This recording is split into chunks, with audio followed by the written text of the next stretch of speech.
My top building tips to help your exhibits go from looking like this to this in Planet Zoo. My first tip is to put down dirt or sand in places where animals are most active.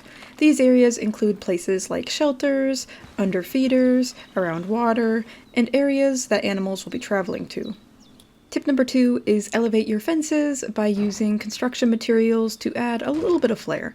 The default fences get to be quite repetitive and plain and don't look very realistic. However, adding a simple post to the fences or slightly changing something up stylistically can really improve how the exhibit looks. Once you've put down the dirt in the areas where animals are most active, my next tip is to place grass and other foliage all around this dirt area.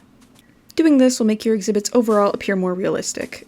When placing your plants in, I suggest putting your tallest plants furthest to the back of the plant arrangement, the middle height plants in the middle, and the lowest, shortest plants closer to the areas where there's more animal traffic.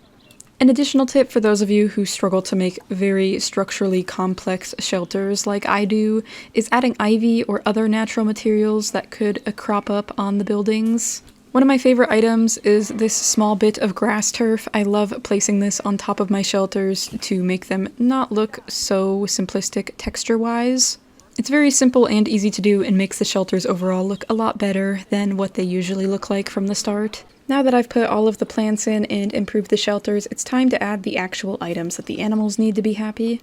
If I don't have a natural water source, I will always use this little spigot water item here, and I will place it up next to a wall, as in the real world, spigots are often connected to buildings. I do find this item to also be a little bit ugly, so I will intentionally cover it up with plants to make it less noticeable.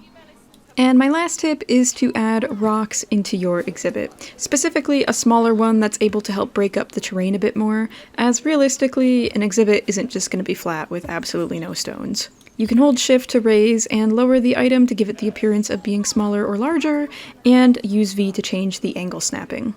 And that concludes my easiest tips for improving your builds. If you have any additional questions, let me know, or if you'd like to see more of my building process, feel free to check out my live streams that I show my full process on building these exhibits. Thank you so much for watching, and I will see you in the next one!